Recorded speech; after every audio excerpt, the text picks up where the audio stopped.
My own family staged an intervention to disown me for the good of the family. And give everything to their golden children. Too bad they didn't know about the secret business I owned. I'm Alex, the black sheep of my family. At least that's what they've always called me. My family is all about appearances. We're talking a whole clan obsessed with shiny things, literally. My parents own a chain of jewelry store, the kind where rich people go to spend a year's worth of rent on something they'll wear twice. To them, jewelry isn't just business. It's their identity. And apparently, I'm the blemish that tarnishes their perfect. It's not like I'm some deadbeat who spends my days playing video games in the basement. Far from it. I've got my own business, designing and customizing high-end bikes. I'm not talking about the kind you get from a sporting goods store.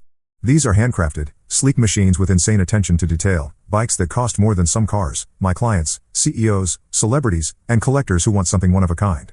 But here's the thing. I keep a pretty low profile. I don't drive flashy cars or wear overpriced watches. My workshop isn't in some shiny office park. It's in an old industrial building that I bought outright.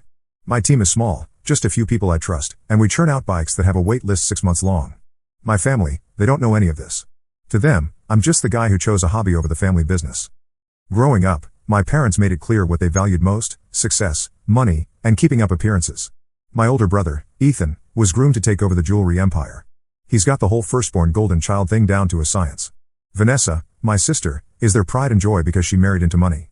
And then there's Daniel, the baby of the family, who can do no wrong even though he's coasting on the family name. I guess I was doomed from the start. I didn't want what they wanted. They love the limelight, the constant need to network, and the pressure to maintain this image of a perfect family. I hated it. When I was a kid, I'd sneak away from their stupid galas and charity dinners to tinker with anything I could get my hands on. Broken radios, old bikes, anything mechanical. That's how I found my passion. The older I got, the more obvious it became that I didn't fit in. My parents wanted me to join the family business, but I couldn't think of anything worse. Selling jewelry to people who care more about price tags than craftsmanship? No, thanks. I wanted to build something real, something with purpose. So after college, which they only paid for because they thought I'd eventually come to my senses, I started working on my bike designs. At first, it was just me in my garage, but the demand grew fast. I poured everything I had into the business: time, energy, money, and it paid off. My designs started getting noticed, and suddenly, I had clients who were willing to spend ridiculous amounts of money for my work. Here's where it gets funny. My family knows I'm self-employed, but they think I'm barely scraping by. They have no idea how successful I've become because I don't show it off. I drive a regular car, wear regular clothes, and avoid their little networking events like the plague. They take my quiet lifestyle as proof that I failed. The truth is, I'm doing better than all of them combined. My business has hit 7 figures. I've got partnerships with big brands, a workshop that's booked out for months, and a reputation that's spreading globally. But none of that matters to them because in their eyes, success isn't real unless you're wearing it on your wrist or parking it in the driveway. Every time I visit them, it's the same routine. Ethan brags about his latest strategic partnership, which is just a fancy way of saying he signed a deal Dad set up for him. Vanessa drops hints about her fabulous life, which mostly involves being a socialite.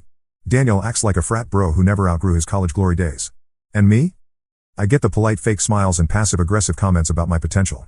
Still working on those bikes? Dad will ask in that tone that screams disappointment. Yeah, I'll say, keeping it short because there's no point in explaining myself. One time, Vanessa straight up asked if I needed help finding a real job. I laughed and told her I was good, but she gave me this look like she'd just done me a favor by suggesting it. The worst part is they don't even ask about my business. Not really. They assume it's a phase I'll grow out of. Like, I'm some teenager who doesn't know what he's doing. It's insulting, but also kind of hilarious. They're so wrapped up in their own world, so convinced that their way is the only way, that they don't even see what's right in front of them. I've kept my success to myself for a reason. It's not that I'm hiding it. I just don't feel the need to prove anything. My work speaks for itself, and the people who matter know the truth. My clients respect what I do. My team is incredible, and I've built something I'm genuinely proud of. I don't need their validation, and I definitely don't need their approval. But the thing is, they're not content to let me live my life. They'd been dropping hints, subtle comments about how my choices reflect on the family. Apparently, not being a part of the jewelry business is some kind of betrayal. They act like I owe them something, like I'm letting them down by not falling in line. Ethan cornered me at one of Mom's dinner parties and started lecturing me about family legacy. He actually said, "You're either with us or against us." I almost choked on my drink. Against you? Dude, I'm just trying to live my life. And then here we are. A text from Dad, short and sharp. Family meeting, 8 p.m. Be there. So I showed up to the family meeting fully prepared for some sort of lecture, maybe even an argument. I wasn't prepared for the circus that was waiting for me. The moment I walked into the house, I could feel the tension in the air. It was like stepping onto a stage where the script had already been written, and I was the only one who hadn't read it. My dad opened the door and gave me this disapproving once-over, like he was already annoyed that I existed. He didn't even say hello. Instead, he just muttered, "You're late," and stepped aside to let me in. Now for context, my dad's definition of late is anything less than 10 minutes early. So, yeah, I was technically on time, but to him, I might as well have been an hour behind schedule. I didn't bother arguing. There was no point. I just shrugged and walked in. The house looked exactly the same as it always did, spotless, expensive, and completely soulless. Everything about it screamed, "Look how much money we have." From the oversized crystal chandelier in the foyer to the perfectly staged living room that no one actually used, it was all just a giant show. And speaking of the living room, that's where everyone was gathered, sitting in a perfect little semicircle, like they were about to hold a press conference. Ethan was on one side, dressed in his usual business casual uniform, like he'd just come from a board meeting. Vanessa was perched next to him, scrolling through her phone, probably pretending to be busy.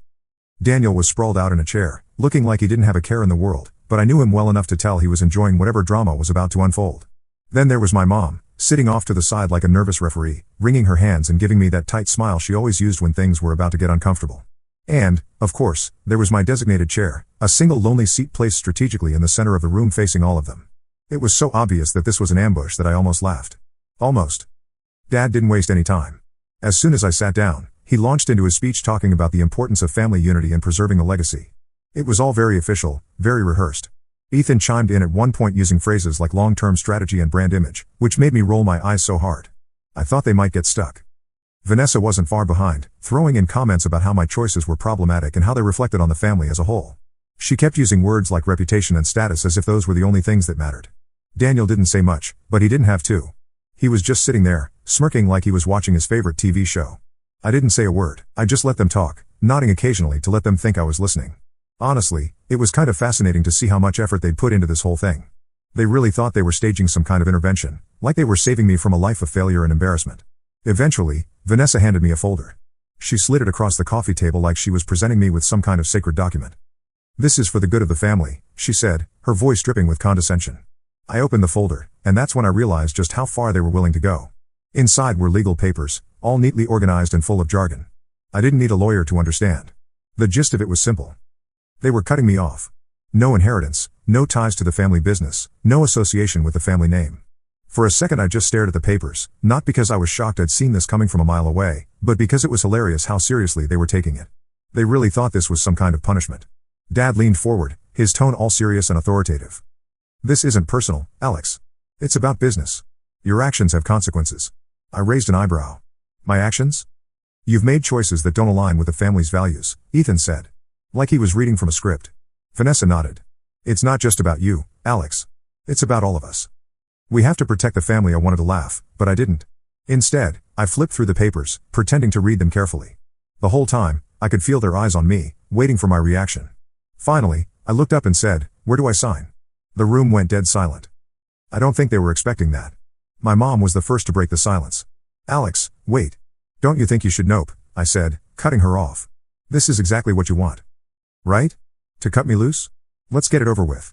Vanessa blinked, clearly thrown off. "It's not about cutting you loose. It's about setting boundaries." "Boundaries," I repeated, smirking. "Sure. Let's call it that." Dad gestured to the bottom of the page. "Just sign there." So I did. I grabbed the pen, scrawled my name at the bottom, and handed the folder back to Vanessa. She looked like she didn't know whether to be relieved or insulted. "Is that all?" I asked, standing up. Dad frowned. "This isn't a joke, Alex. One day, you'll understand that this was necessary." I nodded, already halfway to the door. "Yeah. I'll be sure to send you a thank you card when that day comes." As I walked out, I could feel their eyes on my back, but I didn't look back.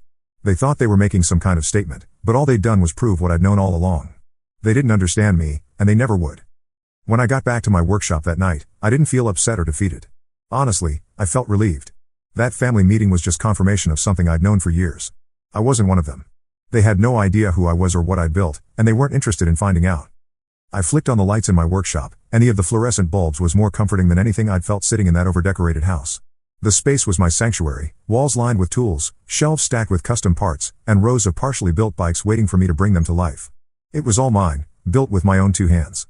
My assistant, Ben, was still there, finishing up some late orders. He looked up as I walked in. "Hey, how'd it go?" he asked, wiping his hands on a shop rag. "They disowned me," I said casually, dropping my bag on the workbench. Ben blinked. "Wait, like, officially?" "Yep," I said, grabbing a half-finished frame from the rack and inspecting the welds. "Signed the papers and everything. I'm no longer part of the family." He let out a low whistle. "Damn. You okay?" I shrugged. Honestly, Yeah. They think they cut me off, but I'm the one who's been carrying them emotionally for years. They did me a favor. We worked in silence for a while, the only sounds coming from the buzz of tools and the occasional clang of metal. It was peaceful, the kind of peace I'd never felt around my family. A couple of hours later, I logged into my business dashboard, and the numbers were enough to make me smile. Orders were through the roof. One of our recent designs had gone viral on a niche cycling, and now people were practically throwing money at us. Custom requests, bulk orders from international clients, even inquiries from a couple of big-name brands wanting to collaborate. It was overwhelming in the best way. My inbox was flooded with emails, and while most were business-related, there were a few that stood out. One was from a journalist who wanted to write a feature on me for a lifestyle magazine. Another was from a professional cyclist who wanted a custom bike for their next competition. And then there was the one that made me pause, a private client offering an absurd amount of money for a one-of-a-kind design. I leaned back in my chair and laughed. My family thought I was wasting my life tinkering with bikes, but this tinkering was bringing in more money than their jewelry business ever would. The thing is, I never cared about the money. Don't get me wrong. It's nice to be financially stable, to not have to worry about bills or debt. But that wasn't why I started this. I started it because I loved it, because I wanted to create something with my hands, something that was both functional and beautiful, something that mattered. But the money, that was a nice bonus. And the best part was it let me keep building without compromise. I didn't have to answer to anyone, not investors, not shareholders, and definitely not my family. The next morning, I met with Josh, my business partner at our favorite diner. Josh is one of those people who's always 10 steps ahead of everyone else. He's the reason we've been able to scale the business so quickly. All right, he said, sliding into the booth across from what's the plan? For what? I asked, sipping my coffee. For dealing with your family, he said. They're going to come crawling back eventually. You know that, right? I shrugged. Let them. I'm not going to waste my energy worrying about them. I've got bigger things to focus on. Josh smirked. Fair enough. Speaking of bigger things, we need to talk about this. He pulled out his laptop and showed me an email from one of our suppliers. They were offering us an exclusive deal on some new materials, but we'd have to commit to a larger production run than usual. Can we handle it? I asked. Easily, Josh said. With the orders we've got coming in, we could double our output and still have room to breathe. This is a no-brainer. Do it, I said. Josh grinned. Done. As the weeks went by, things only got better. The magazine feature came out, and it was a game-changer. The journalist wrote this glowing article about how I turned a passion for bikes into a thriving business, complete with photos of our workshop and some of our best designs. The response was insane. Orders tripled overnight, and our social media accounts exploded with new followers. We had to hire 2 more people just to keep up with the demand. Ben, who'd been with me since the garage days, started training the new hires while I focused on designing our next big project. It was exhausting, but in the best way. Every now and then, I'd think about my family, not in a sad or nostalgic way, but more like curiosity. I wondered if they'd seen the article or heard about the business. Part of me wanted them to know just to see the looks on their face, but another part of me didn't care. I was too busy building something real, something they'd never understand. One day, I got a call from a company that made high-end outdoor gear. They wanted to collaborate on a limited edition bike for their next product line. It was the kind of partnership that could take us to the next level, and I couldn't say yes fast enough.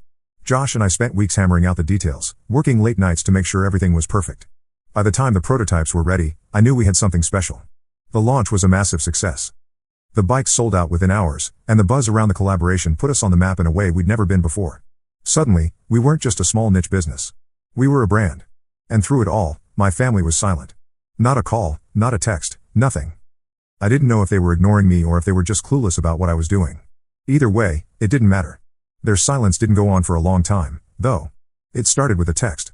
We need to talk. Urgent family matters. Vanessa was the first to break the silence, as I figured she would be. My siblings were predictable like that. She always liked being the peacemaker when things got messy, but her version of peace usually involved making sure everyone saw her as the voice of I ignored it. Then came another one, this time from Ethan. Alex, let's meet. I think there's been a misunderstanding. That made me laugh out loud. A misunderstanding? The same guy who sat there with his perfect posture watching me sign away my inheritance now thought we had a little miscommunication? Yeah. Sure. I didn't reply to him either. The text kept rolling in over the next few days, each one more desperate than the last. Daniel's finally showed up too, though his was just as lazy as he was. Yo. You around? Stuff's happening. Real poetic, that one. But the one that made me pause was from my dad. Come home. We need you. That was when I knew something had shifted. Dad didn't ask for things. He commanded, expected, demanded. Come home was about as close to begging as he'd ever get. At first, I wasn't sure if I wanted to respond. Part of me wanted to see just how far they'd go, but another part of me knew they'd eventually escalate. It wasn't in their nature to let things lie. They needed control, and I wasn't playing by their rules any. A week later, Josh and I were in the workshop when I got a call from an unknown number. Hello, Alex? A familiar voice said, overly formal. It was Ethan. We need to talk. I rolled my eyes. I got your texts. What do you want? He hesitated for a second, which told me everything I needed to know. It's about the family business. There it was. The family business. Of course. We're having some challenges, he admitted, and I could practically hear the pain in his voice as he said the word. It's not a great time for us, and we think you could help. I could help? I asked, leaning back in my chair and smirking. That's interesting. Last time we talked, I was an embarrassment to the family. My choices didn't align with your values. Remember? Alex, Ethan said, his tone shifting to that condescending older brother voice he loved so much. Let's not dwell on the past. This is bigger than all of us. I laughed. No. It's not. It's about you, Ethan, and Vanessa, and Dad, and the fact that none of you have any idea how to adapt to a world that's moving faster than you are. He tried to push back, but I cut him off. I'm busy, Ethan. If the business is struggling, maybe you should have thought about that before you decided I wasn't good enough to be part of the family. I hung up before he could respond. That was satisfying. The next move came a few days later when Vanessa showed up at my workshop unannounced. I was in the middle of fine-tuning a custom build for a new client when I saw her car pull into the parking lot. She stepped out in her designer heels and sunglasses like she was walking into some fancy boutique, not a place where grease and metal were the main decor. I met her at the door, not bothering to hide my annoyance. What are you doing here? She gave me one of her overly polished smiles. Alex, we need to talk. I'm working, I said, crossing my arms. This won't take long, she insisted, slipping past me into the workshop. She glanced around clearly unimpressed by the organized chaos. So this is what you've been doing? Bikes? Yep, I said, not offering anything more. She sighed and turned to face me. Look, things aren't great right now.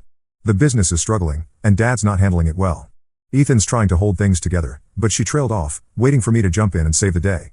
I didn't. Finally, she said, we need you, Alex. Those words hit differently, but not in the way she probably thought.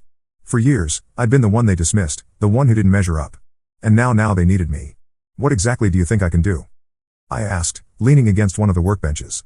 You've always been good with creative ideas, she said. Her tone just a little too sweet. And you've clearly been doing okay for yourself here. Okay? I said, raising an eyebrow. She flinched, realizing her mistake. I didn't mean it like that. We're in trouble, Alex. The market's changing, and we didn't adapt fast enough. Sales are down, and Dad's he's too proud to admit we need help. But Ethan and I think you could bring something new to the table. I stared at her for a long moment, letting her words hang in the air. This was Vanessa, the same person who used to laugh at my little project, the same one who once told me I was wasting my potential. And now here she was, asking for my help. It felt good. Let me get this straight, I said finally. You want me to come back and fix the business after everything you guys pulled? She nodded. We made mistakes, I'll admit that. But we're trying to make things right. I tilted my head, pretending to consider it. Yeah. No. I'm good. Vanessa's face fell. Alex, please. This isn't just about us. It's about the legacy, your legacy, I corrected her, not mine. I already have something I'm proud of, and it doesn't involve begging people to buy overpriced necklace. Her polished facade cracked for a second, and I saw a flash of frustration. But before she could say anything else, I opened the door and gestured for her to leave. Have a nice day, Vanessa. Then a week later, Dad himself showed up at the workshop looking more tired and worn out than I'd ever seen him. He didn't even bother with pleasantry. We need to talk, he said, his voice low and serious. I leaned against the doorframe, crossing my arms. Do we though? He sighed and ran a hand through his graying hair. Alex, I'll admit it. We were wrong about you, about everything. The business is failing. I can't fix it. Your brother can't fix it. We need your help. I stared at him for a long moment, letting the weight of his words sink in. This was the man who'd always preached about pride and reputation, standing here now, practically begging for my help. I'll think about it, I said, finally stepping aside to let him in. And that was the moment I realized the tables had completely turned. When I told my dad I'd think about it, I wasn't planning to let them off the hook. If they wanted me to save the family business, they were going to have to sweat for it. For once in their lives, they needed to understand what it felt like to not hold all the cards. The next few days, I let them stew. No calls, no texts, nothing. I wasn't ignoring them to be petty. Okay. Maybe just a little. I wanted them to realize that they weren't in control anymore. They disowned me like it was nothing. And now here they were, circling back, desperate to get me on board. I wasn't going to make it easy. Josh, of course, thought the whole thing was hilarious. So let me get this straight, he said, leaning against the workbench while I fine-tuned a frame. They need you to save their business, but they haven't apologized, and they definitely haven't admitted how much they screwed up? Pretty much, I said, smirking. And you're just letting them twist in the wind? I shrugged. Feels fair. Josh laughed. Man, I wish I had your patience. I'd be rubbing it in their faces every chance I got. Oh, don't worry, I said. They'll get what's coming, but it's not going to be on their terms. A few days later, Vanessa called again. This time, I picked up. Alex, she said, sounding overly cheerful. Thanks for finally answering. I was starting to think you were avoiding us. I ignored the bait. What do you want? She hesitated, and I could tell she was trying to figure out how to phrase whatever plea she was about to make. I wanted to check in.